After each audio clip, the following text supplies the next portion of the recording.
লইকা ঝুলাই ছিল কোন গাছে? কোনটা?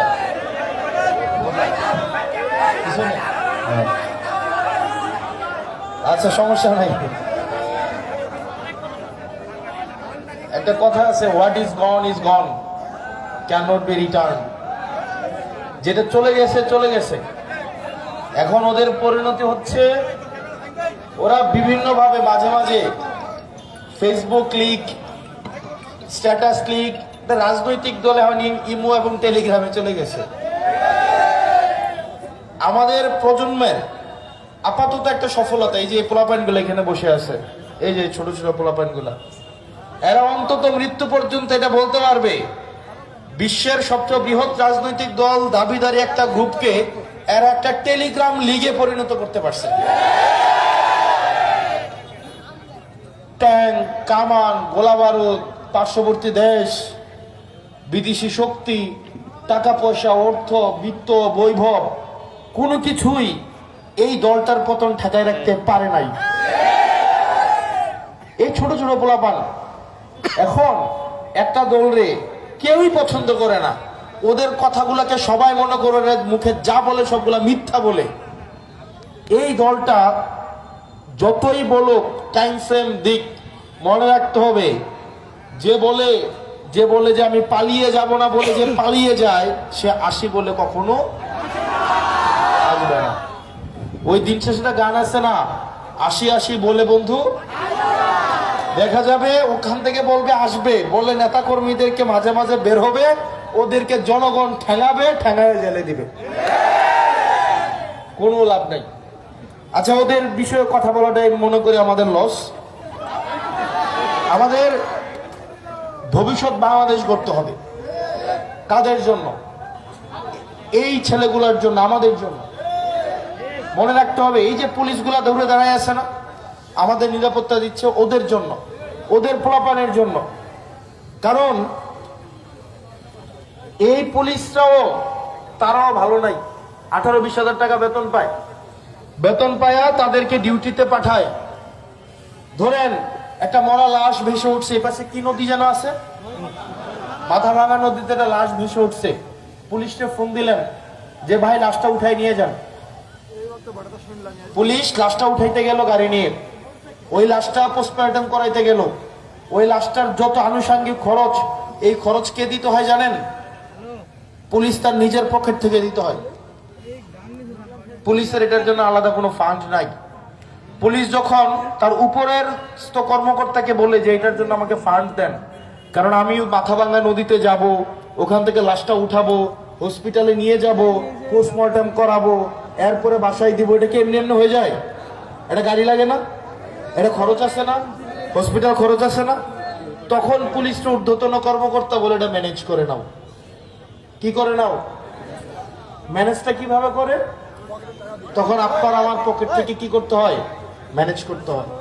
আমরা পুলিশের জন্য বাংলাদেশটা পরিবর্তন চাই। এই যে মানুষগুলা, এরা কখনো স্কুলে গেলে ওদের কোনো মন্ত্রী ওদেরকে বলবে না আমরা এমন একটা বাংলাদেশ চাই। ওদের কোনো মন্ত্রী বলবে না যে তুমি অমুকের পিছনে রাজনীতি করতে হবে, তুমুকের পিছনে রাজনীতি করতে হবে। বরং আমরা এমন একটা বাংলাদেশ চাই যেখানে এদেরকে বলা হবে, এই শিক্ষার্থীদেরকে বলা হবে তুমি সমাজের নেতৃত্ব হয়ে উঠবা। অথচ আমাদেরকে কি বলা হয়? তোমরা অমুকের পিছনে রাজনীতি করবা, তুমুকের পিছনে রাজনীতি করবা।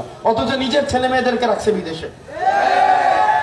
আমাদের একটা মাননীয় শিক্ষামন্ত্রী আসছেন, এই পর্যন্ত উনি সংসদে ক্ষমা চাইছেন, কিন্তু কি পরিমাণ একটা মানুষ সাইকো হইতে পারে? উনি সংসদে ক্ষমা চাইছেন, ক্ষমা চাওয়ার পরে উনি কুমিল্লা সরকারি মহিলা কলেজের শিক্ষকদের উপর এটার প্রতিশোধ নিয়েছেন।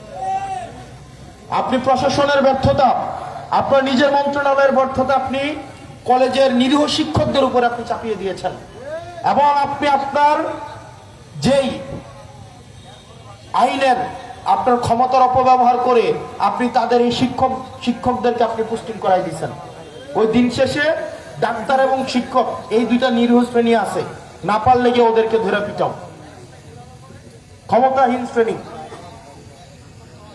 মিলন সাহেব, আমরা আপনার অতীত জানি, আপনার পরিবারের দুর্নীতিও আমরা জানি, মন্ত্রণালয়ে আপনার দুর্নীতিও আমরা জানি।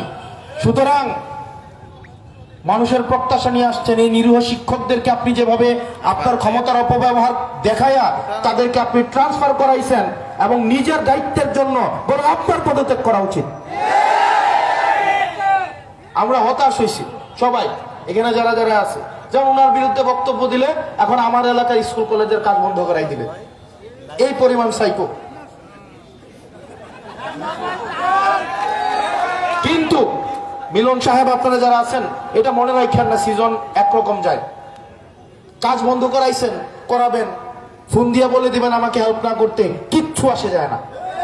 কারণ মানুষ জানে, বাংলাদেশের মানুষ জানে দিন শেষ আমরা তাদের পক্ষেই কাজ করব। ফোন দিয়ে মনে করাই দেন, ফোন দিয়ে বলে দেন যেন হাসনাতকে যেন হেল্প না করা হয়। 6 মাস তো চলে গেছে এবং এই 6 মাসের মধ্যে অনেক অপকর্ম করছেন। যাই হোক, দায়িত্ব আমাদেরকে নিতে হবে, মনে রাখতে হবে আপনার এই সুযোগ আর দেয়া যাবে না। এখানে তরুণ আপনারা যারা আছেন, আগে কি হইতো, নেতা সুসময়ে দেশে ফিরে আসতো, যেমন এই লাস্ট 1-1.5 বছর অনেকে দেশে নতুন করে ফিরে আসছে এবং তারা যে ফিরে আসছে সাথে করে তাদের সন্তানদেরকেও নিয়ে আসছে।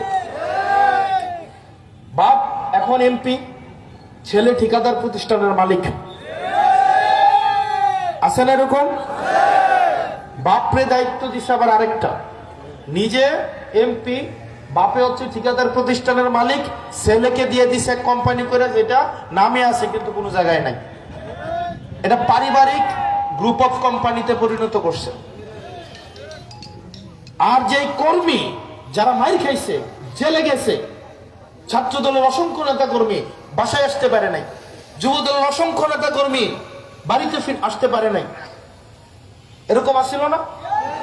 তারা কিন্তু ঠিকই নেতার ছেলে বিদেশ থেকে এসে নেতা হয়েছে, আর ওই যারা স্যাক্রিফাইস করেছে তারা এখন নেতার ছেলের পিছনে রাজনীতি করতে হয়। মনে রাখবেন, যারা বিভিন্ন প্রোগ্রামে আইসা আমাদেরকে বাধা দেওয়ার চেষ্টা করেন, বিশ্বাস করেন আপনি আমার সাথে লাগালাগি মারামারি করবেন, কিন্তু আপনার নেতা ঢাকায় আমাদের সাথে বসে বিরিয়ানি খায়। আপনি এলাকাতে কর্মীকে মারামারি করেন, আপনারা নিজেদের মধ্যে লাগালাগি মারামারি, কিন্তু নেতা ঢাকা শহরে আমাদের সাথে বসে এক টেবিলে খায়। আপনি কর্মীদেরকে, আপনি কি আরেক দলের কর্মীদেরকে মারতেছেন, অথচ দেখা যাবে আপনার নেতা এবং আরেক দলের নেতা, দুইজনের মেয়ের বিয়ে, ছেলের বিয়ে একসাথে হয়। এইভাবে আমাদেরকে, এই প্রজন্মকে আমাদেরকে বোকা বানাইছে। আমরা এখন দেখতে পাই, আমার বয়স মাত্র 27.5, আজকে 2 মাস ধরে 27.5 বলতেছি, তার মানে 2 মাসে এড হবে, তার মানে 27 বছর 8 মাস। এই 27 বছর 8 মাস ধরে আমরা আগে ভাবতাম কি, হয়তো এই দলগুলা যেমনি মাইকে বক্তব্য দিয়ে বিরোধিতা করে, তারা মূলত আসলে এতই বিরোধী, বিশ্বাস করেন একসাথে মিলে ব্যবসা করে, একসাথে আত্মীয়তা করে। আগে দেখা গেছে কি, অনেক জায়গা আছে বিএনপি এতদিন বিদেশে যে বাসাগুলো ভাড়া নিয়েছিল মালয়েশিয়া, লন্ডনে, ওই বাসাগুলোতেই দেখা গেছে তার এলাকার আওয়ামী লীগের নেতারা গিয়ে উঠছে। আর কর্মীরা, দিন শেষে কর্মীরা হচ্ছে প্রতারিত। এখানে যতগুলো মানুষ আসছে সবাইকে এনসিপি করে, আমিও জানি, কেউ বিএনপির আছে, কেউ জামাতের আছে, মাইন্ড করেন না ভাই। দিন শেষে আপনি আমাকে এটা গালি দিবেন, কি লাভ হবে বলেন? আপনার বাসার বাজারটা আমারে গালি দিলে হবে? আপনি আমার একটা গালি দিলেন, ফেসবুক কমেন্টে একটা গালি দিলেন, রাস্তার মধ্যে আমার বিরুদ্ধে একটা মিছিল দিলেন, আপনার মার চিকিৎসার খরচটা জোগাড় হয়? আপনার মার চিকিৎসার খরচটা কিন্তু জোগাড় হয় না। ঠিকই আপনার নেতা, যাই নেতার জন্য আপনি আমার গায়ে হাত তুলতে আসতেছেন, আপনার মারে দেখা যাবে ফার্মেসি থেকে চিকিৎসা করাইতে পারতেছেন না, কিন্তু সেই নেতা তার নিয়মিত চিকিৎসার অংশ হিসাবে সে সিঙ্গাপুরে যাবে। কার জন্য বাংলাদেশে আপনি রাজনীতি করেন বলেন? কার জন্য? নিয়মিত চিকিৎসা না, চেক আপ, ভালো কথা, নিয়মিত চেক আপের অংশ হিসাবে সিঙ্গাপুর যাবে। আর আপনি গঙ্গানগর মাতৃসায়া ক্লিনিকের নিচে ফার্মেসি থেকে আপনার মায়ের জন্য ওষুধ আনতে পারবেন না। চলেন, বহুত আমরা নেতাদেরকে দিছি, এবার আমরা দায়িত্ব নিই। আমার দেশ, আমার দায়িত্ব। পারবেন কিনা? পারবেন? দেশটা আমাদের, দায়িত্বটা আমাদেরকে নিতে হবে। নেতারা আমাদেরকে প্রতারিত করছে। আমরা ভাবছিলাম কি বিএনপির অনেক নেতা মনে অনেক খারাপ অবস্থায় ছিল, অনেক ক্ষতিগ্রস্ত অবস্থায় ছিল, হয়তো বাসায় বাজার ছিল না, এটা কর্মীদের মধ্যে অবস্থা ছিল, কিন্তু যারা নেতা তাদের ব্যবসাপাতি ঠিকই ছিল। যেমন সংসদের মধ্যে সালাউদ্দিন আহমেদ বলছিল না, কি বলছে, উনার 4টা গাড়ি, উনার 4টা বাড়ি। ওই সময় ছিল যখন উনি শিলংয়ে কি অবস্থায়, গুম অবস্থায়। এবং এই 16 বছরে ওনার সম্পদ 1 টাকাও কমে নাই, বরং 25 গুণ পর্যন্ত ওনার সম্পদ বাড়ছে। উনার ছেলে ব্যাংকের ডিরেক্টর পর্যন্ত ছিল, কিন্তু যুব দলের ইউনিয়নের নেতাকর্মী বাড়িতে আসতে পারে নাই। পারছে? পারছে?